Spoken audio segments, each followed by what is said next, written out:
would you take a look at this piece of propaganda from the elite's newspaper and media outlet, the New York Times.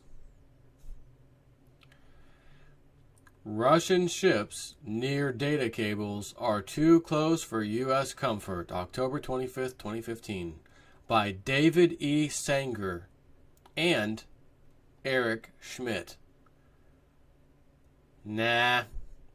By David E. Sanger and Eric. This article is a piece of Schmidt. Washington. Russian submarines and spy ships are aggressively operating near the vital undersea cables that carry almost all global internet communications, raising concerns about, amongst some American military and intelligence officials, that the Russians might be planning to attack those lines in times of tension or conflict. The issue goes beyond old worries during the Cold War that the Russians would tap into the cables, a task American intelligence agencies also mastered decades ago. Oh, I'm sure we did. The alarm today, though, is deeper. The ultimate Russian hack on the United States could involve severing the fiber optic cables at some of their hardest to access locations to halt the instant communications on which the West's governments and economies and citizens have grown dependent upon. So is the New York Times, this is a little piece of the article, is the New York Times on our side or not on our side? The New York Times is not on our side. No, it isn't. You know darn well, if you hear anything about any cables getting cut, sea cables this, sea cables that, there ain't but one place you have to look. You don't even have to stop what you're doing and try to do research, because you might not be able to. Internet cables get cut. You might not be able to get on there and do some research to figure out who really cut them. You don't need to. So I'm going to tell you in advance who it will be. It'll be the United States Club. The Club. The Club will cut the cables. We will blame it on Russia, China, maybe Syria, maybe, I don't know, Iran, because they've got some sea vehicles that could, blame on Iran, because Iran just helped Russia in Syria. Now Iraq's asking Russia for some help, get rid of this ISIS crap in our area. Russia says, you know what, I think we will. And the United States sits back and says, what the hell can we do about that? The whole world is on Russia's side. Nobody's on our side, pretty much. Maybe a couple of people. Israel and all. But pretty much nobody else, really. You know what I mean? 90-something%, the rest of the world is on side with Russia. And I think I mentioned this the other day. Edgar Casey, Russia. If you don't know who Edgar Casey is, or was, since he's passed away now. Excuse me. He was essentially a modern, as in the 1900s, Nostradamus, without all the fuzzy, weird, quatrains and stuff. Flat out would tell you what he needed to tell you. And the way he would do this, he would go into some kind of trance. He would lay down, and I think he'd put his hands like this or something on his stomach or right above his stomach or something, his solar plexus or something, and he'd kind of go into this trance. The guy was not educated by any means. That's a fact. But when he went into this little zone, he knew things that the rest of the world didn't know yet, and sometimes had a hard time explaining what it was because it wasn't in existence yet, or what could lead to it. All kinds of stuff. Even prophetically came out and said, this will be the day that I die in the future, 1943 or 44, something like that. Boom, exactly as he said. I was fascinated with this guy during my waking up period years ago. I came across it, read a bunch of stuff he said, and talked about the United States splitting from the New Madrid Fault. You know, it would become a huge waterway down through the Mississippi, and lots of area would be flooded. And a lot of stuff, he said, when that would ultimately happen.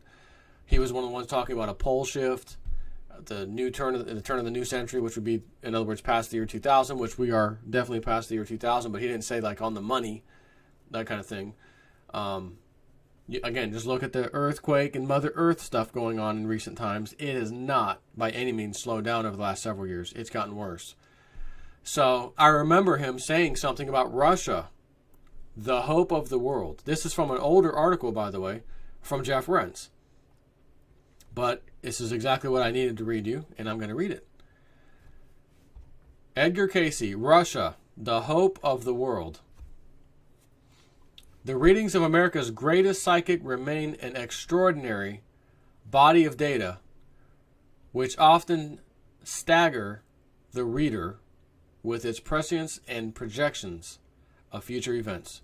Many years ago, during the Cold War, I remember reading about how Cayce claimed, while in one of his self-induced trance sessions, some remarkable things about Russia.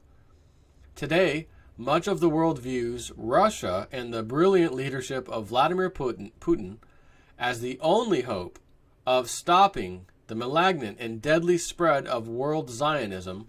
The signing of the new Russian-Iranian strategic gas and oil agreement on Sunday, July 13th, again, 2008, further seems to underscore that any attack on Iran may bring Russia directly and immediately into the conflict and the side of peace and the preservation of a free and independent Middle East, and, some would argue by extension, the world. The following two excerpts from Edgar Cayce's readings are quite extraordinary by any measure, considering how long ago he would have said this. This is back in Joseph Stalin days, for God's sakes. Okay? You know, in that time frame, this guy was alive then, you know? So, where is it? Okay, first, in the first short example, Cayce in the 1930s indicated the sins of the key nations. America has forgotten, quote, "In God we trust." Now, you don't suppose you've heard recently, can't talk about God in school, can't wear a shirt, religion this, or they'll kick you out. God this, take God out of that, take God out of that. Bible, God, right, foundation of this country, marriage, all that stuff, gay marriage. That was undone recently, as you know. So, when did he say this again? 1930s. Oh, interesting. America has forgotten in God we trust. Okay. England, conceit. France, lust. China, isolationism. India, internalization of knowledge. In Italy, dissensions. He said, Russia will become beacons of hope for the world. Russia will become, not currently is or used to be, but will become beacons of hope for the world. Now, back then, you could say, yeah, I don't think Russia's, beacon of nothing around here. Maybe some bacon, ain't no beacon of hope. But how about today? All these videos I've done about Vladimir Putin playing his cards, flawlessly. He's playing chess as a grand master against a puny baby who's mentally retarded. You might know that as the U.S. government, or you might just pinpoint that to Obama. But again, it's not Obama. It's the whole Western control system. So he says, Russia will become beacons of hope for the world. The statement about the conceit of the Zionist London bankers, in England is extraordinary. Just look at the Zionist conquest of Europe under the EU. The comment about America having forgotten, in God we trust, is beyond eerily accurate. Remember, these statements were made in 1930s. Again, and this, I'm reading you, was from 2008. There was no Obamacare stuff. The Supreme Court hadn't decided its gay marriage stance at the time, and they weren't really kicking kids out of school for wearing a shirt about God or religion. Oh, we don't want to offend other religions. Or nope. In those days, which again was 7-8 years ago, it was just beginning to creep in. Right now, it's common that these things are happening. So now, what Jeff Rense wrote then, and used his own quotes, is really relevant. The number 2 thing he wrote. In this more detailed account of his prowess, Casey makes a number of nearly breathtaking projections. Casey predicted the beginning and the end of both the First and Second World Wars and the lifting of the Depression in 1933. In the 1920s, he first warned of coming racial strife in the U.S., and in 1939, he predicted the deaths of 2 presidents in office. Ye are to have turmoils. Ye are to have strife between capital and labor. Ye are to have division in thy own land, before ye have the second of the presidents, that next will not live through his office, a mob rule. President Franklin D. Roosevelt died in office, 1945. In November 1963, President JFK, as you all know, was assassinated. And what did they say? Oh, the mob had something to do with that? Okay. Unless there is a quote from Casey, unless there is more give and take and consideration for those who produce, with better division of the excess profits from labor, there must be greater turmoil in the land, America. Now, holy crap. Where are we at today? How many times have you heard about the 1% and where they're going to take their computers and robots and replace people, and companies are firing people left and right? Hey, we've got shareholders, got more profit. Nope, tighten the belt, tighten the belt. Sorry about y'all's luck. We got to have more profits. They're talking about, I was looking at this chart where they showed just 30 years ago or something, the difference between the lowest paid, or not even necessarily the lowest, but they did cover that, but it was just here's an average pay of all employees over big companies, and it would be at this level, and here's where their CEO is, up here. Okay, not too massively high, but hey, he's a CEO, big company, he's making some money. And then they showed today, nowadays, the chart could not go high enough. It was off the scale. It was so high. It was like I was looking up a steep mountain I couldn't even see past. I was like, what? Oh my God. That's how high it was from the CEO pay to the average employees. Again, taking all employees' compensation and putting it together for an average. CEO wiped the floor with everybody else. That's where we're at today. Ye are to have turmoils. Ye are to have strife between capital and labor. Ye are to have a division in thy own land before ye have the second. Oh, I'm sorry. Skip back up. My bad. Let me scroll down to where I was. Unless there is more give and take and consideration for those who produce. Those who produce. Because I could read that a whole different way. With better division of the excess profits from labor. So those who produce are the labor. There must be greater turmoil in the land. That's why there is greater turmoil in the land right now. And it's getting worse. No one is going to dispute that right now. Unless you're sleeping under a rock. Okay? And again, a part about consideration for those who produce. The banksters, the money masters, don't produce anything. It's all numbers and money. The money changers, right? Isn't that what they said Jesus said in the temple? Kick the money changers out. The money changers, the big Wall Street banks, they don't produce anything. They're not producing food. They're not producing any real thing.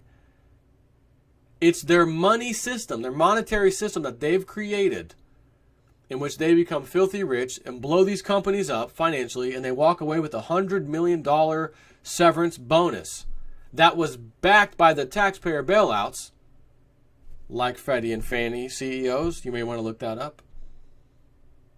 I can see my game show. I'm telling you, I can see my game show right now. Which company's CEO that was bailed out by the United States taxpayers because his company was on the brink of collapse was able to walk away with $100 million severance pay. Ding, ding, ding, ding, ding. Contestant A, who is the CEO of Freddie Mac. Correct. Next question. See, I could have nailed that one on the game show, but I'm not there yet. The political game show, my channel is up, but it's not ready yet. I can't wait to release that sucker and do something good. Now, moving on. In October 1935, Casey spoke of the coming war in Europe. The Austrians and Germans, he said, and later the Japanese would take sides. 1935. When did World War II happen? Not too long after. 1944, etc. ended. 45. Thus, an unforeseen force gradually growing must result in an almost direct opposition to the Nazi or Aryan theme. This will gradually produce a growth of animosities, and unless there is interference by what many call supernatural forces and influences, which are active in the affairs of nations and peoples, the whole world, as it were, will be set on fire by militaristic groups and people who are for power expansion. By him in 1935. You have to be kidding me, right? Through Russia, Casey said, comes the hope of the world, not in respect to what is sometimes termed communism or Bolshevism, no, but freedom. Freedom. That each man will live for his fellow man.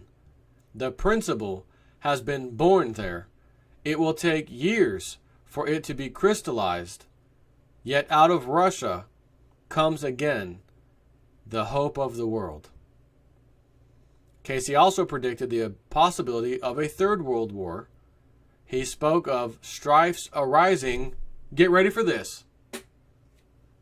Now let me remind you before I read this next one, because J Snip 4 is about to punch your mama in the mouth. Junior, when we get home, remind me to punch your mama in the mouth. Smoking the Bandit. October 2010.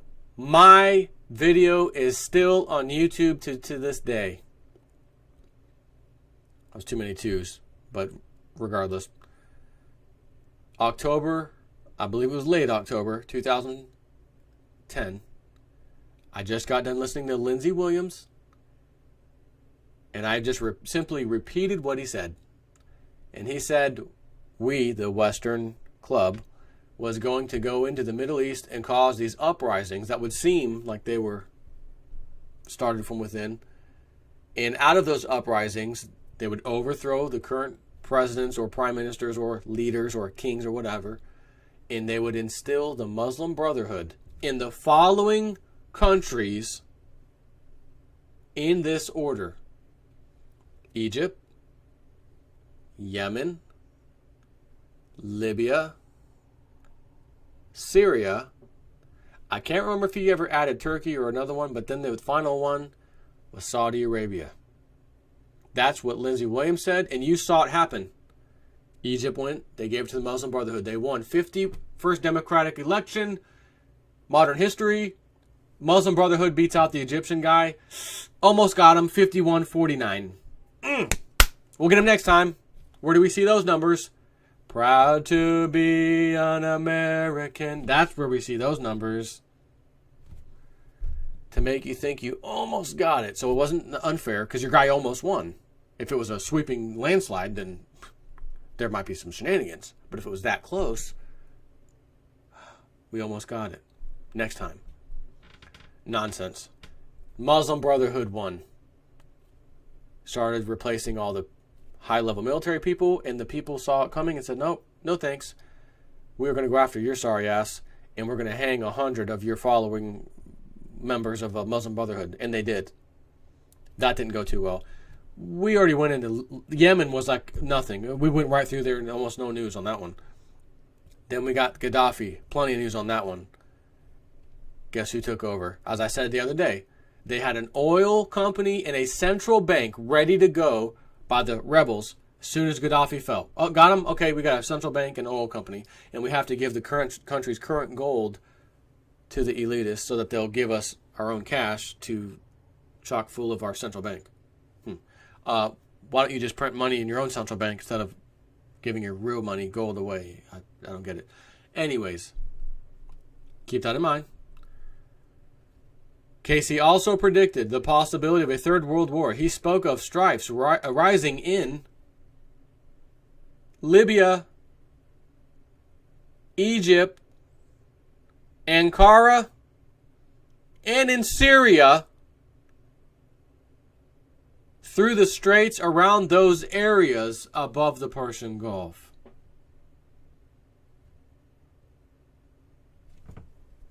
Wow. Later on, when asked in June 1943 whether it would be feasible to work towards an equitable international world currency or a stabilization of international exchange levels when the World War II, had ended, Casey replied that it would be a long, long time before that would happen.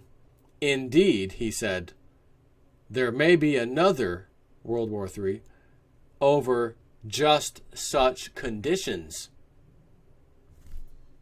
Now hold the phone. There might be another world war over New World Order, one world currency conditions. We have China and Russia not wanting to play with America and the rest of the Western world because they're tired of our crap, and I don't blame them. We overthrow countries left and right. We make fake terrorist groups. We pay them with taxpayer money, including CIA drug money, I'm sure. Go do their bidding. We leave the places in ruins. Russia said you left Libya in ruins. You left Iraq in ruins. Everywhere you go, you leave in ruins. And you're talking about taking out this ISIS group who's getting closer and closer to taking over Syria. And we don't want you to go in there and do the same thing. So we're going to go in there and wipe the floor with ISIS. Well, hold on, Russia. This is a grand plan. We have to go, like Lindsey Williams said,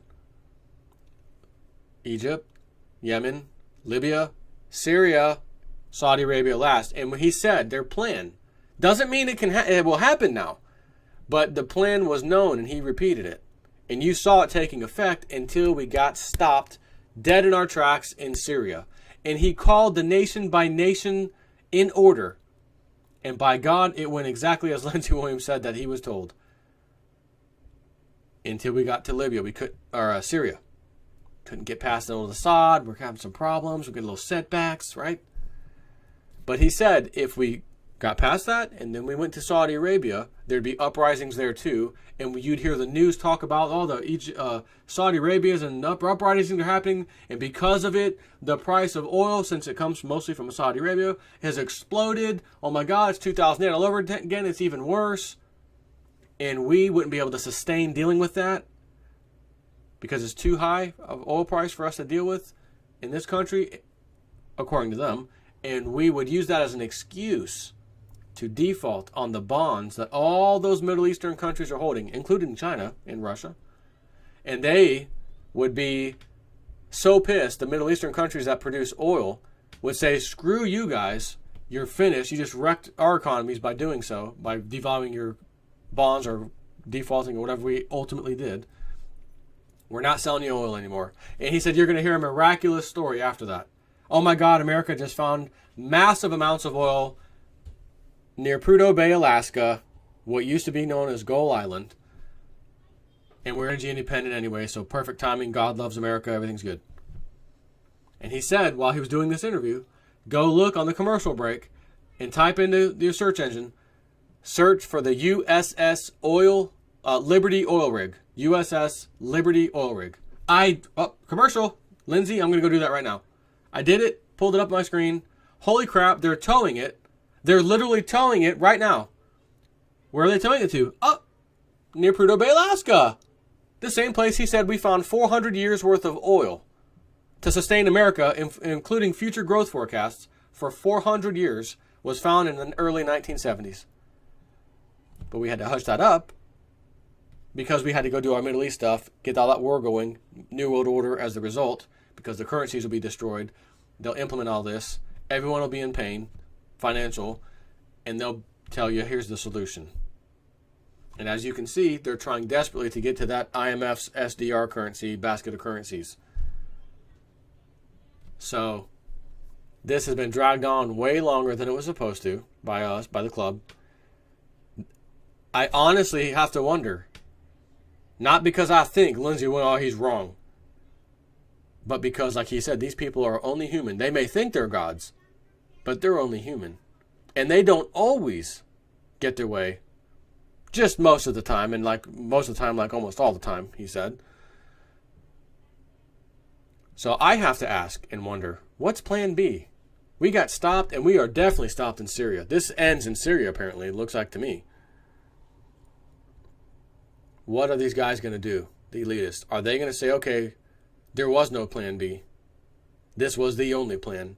And since that's not going to happen now, we're going to wing it. And when we wing it, we're going to war. And World War III is going to be the answer. So, what, again, over just such conditions, World War III there may be another war, World War III, over just such conditions, says Edgar Casey. Putin, Russia, will be the beacon of light and hope for the world.